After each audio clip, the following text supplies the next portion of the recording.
ברוכים תהיו.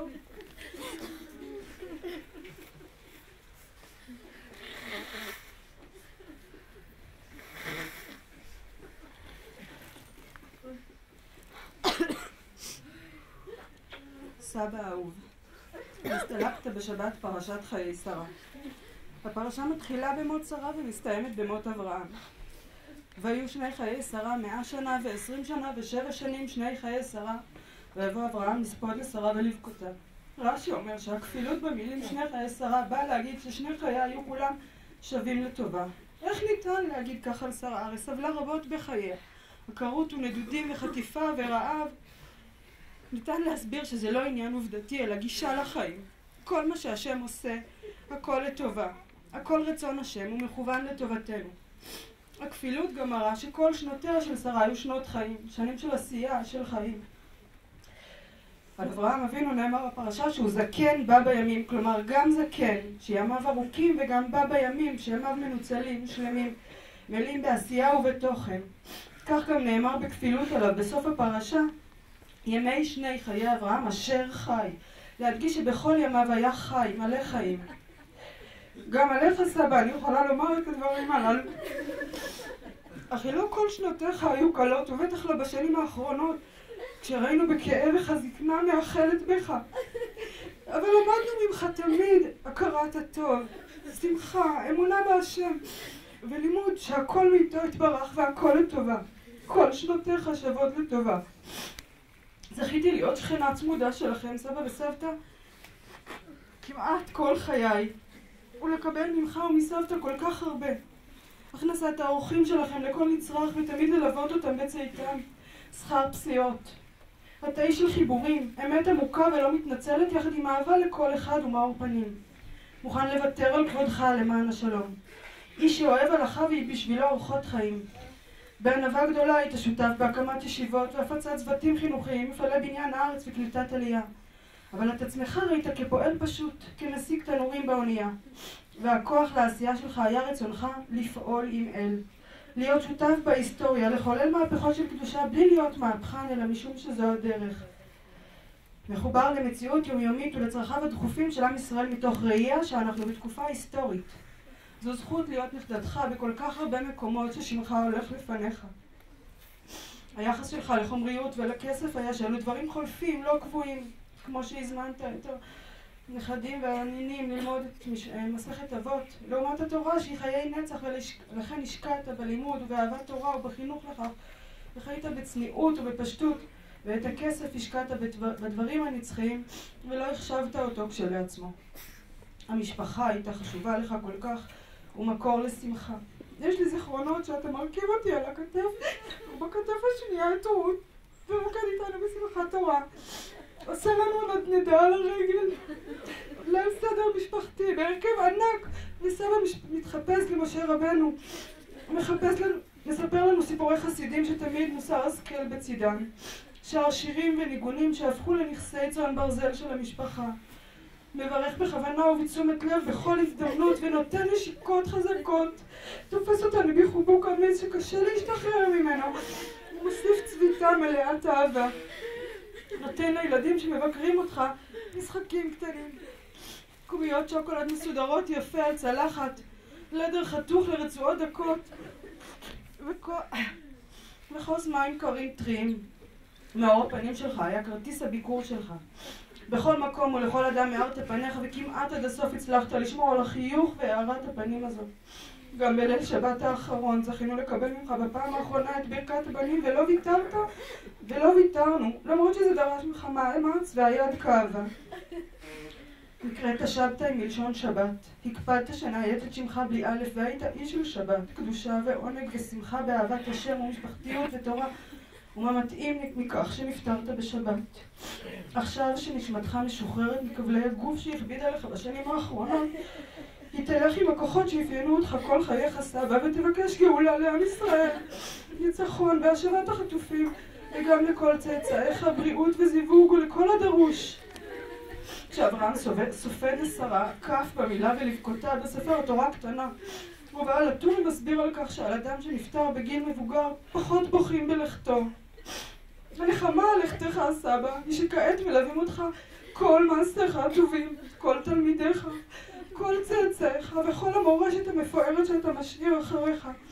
היית ישראל אשר בך אתפאר, תהא נשמתך צרורה בצרור החיים.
בערב כתבתי לעצמי כמה דברים, ועכשיו אני מרגישה שאין לי בכלל את החוצפה לבוא ולדבר פה,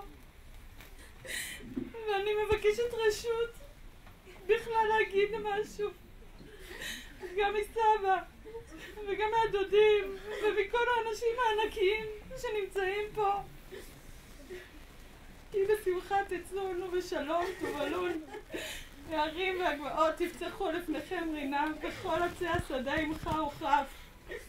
את השיר הזה כל זליקוביץ' מצוי, שר בכל פעם שמסיימים לומר תפילת הדרך, ובכל הזדמנות בה נזקקים לברכת הדרך, בהובלה של העיניים המאירות של סבא.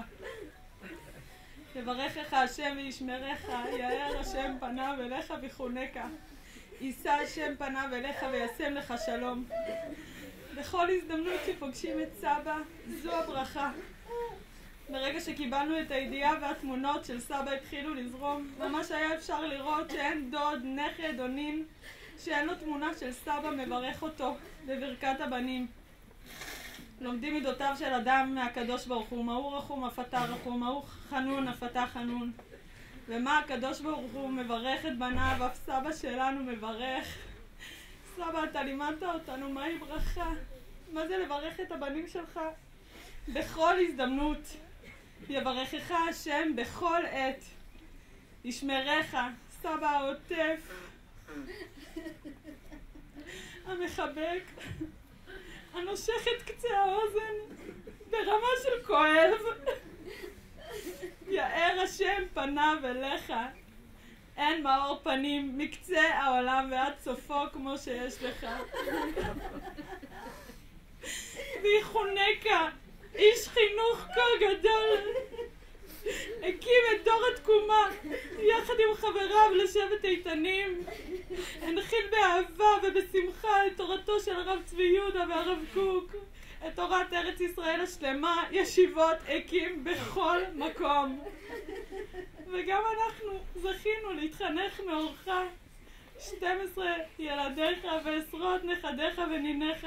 איזה מורשת מפוארת הותרת לנו של ניגונים ואהבה ושמחה. יישא השם פניו אליך, פניו תמיד בפשטות, דיבור בגובה העיניים, דיבור מהלב, אליך ורק אליך. אני אחת מעשרות נכדים, אבל תמיד הרגשתי אחת ומיוחדת. מרגעים של ניגון שלימדת רק אותי, של אכילה ביחד, של טוסט, לחם שהתייבש. מנדנדה שעשית לי על הרגל שלך כשהייתי קטנה. משפצור של ספר שנקרא לי, וישם לך שלום. מקדים שלום לכל אדם.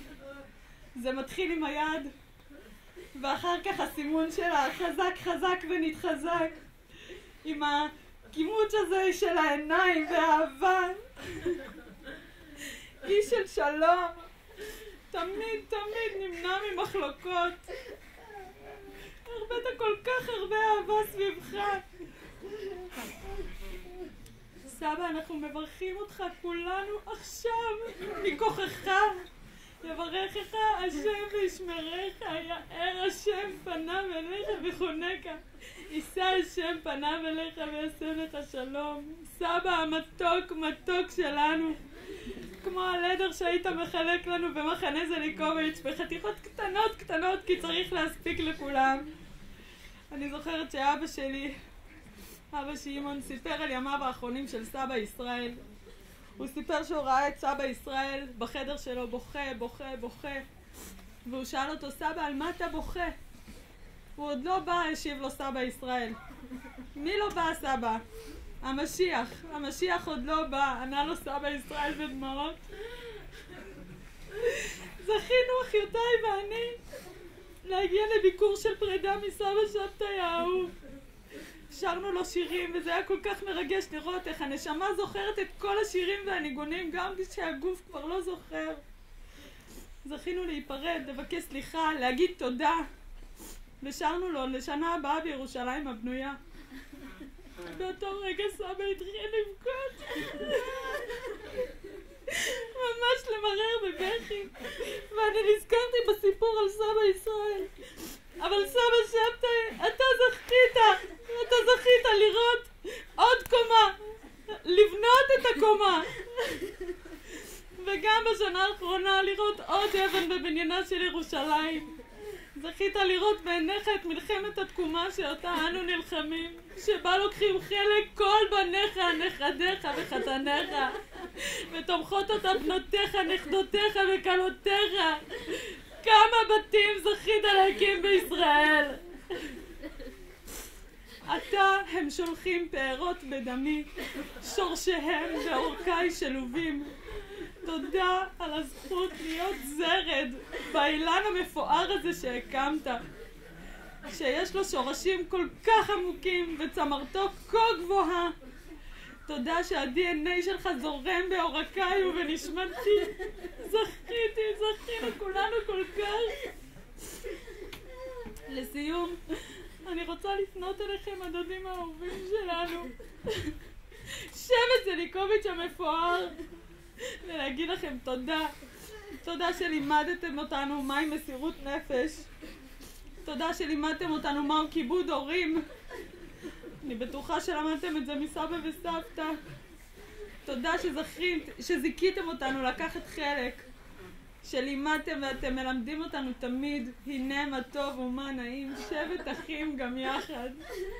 תודה שהבאתם אותנו למשפחה הזו שיונקת מסבא וסבתא האהובים, שלימדו אותנו אהבה וזוגיות נצחית מהי, ומהם הערכים החשובים בחיים: משפחה, אהבת התורה, אהבת ארץ ישראל, פשטות, ענווה, וכמובן אוכל שרוף. לסיום סבא, אני מתפללת שאנחנו וכל עם ישראל נזכה לראות בעוצמה ובבהירות את הברכה שלך, שנזכה לברכתך. ברכנו אבינו כולנו כאחד באור פניך. יברכך השם וישמרך, יאר השם פניו אליך וחונקה. יישא השם פניו אלינו וישם לנו ולכל ישראל שלום.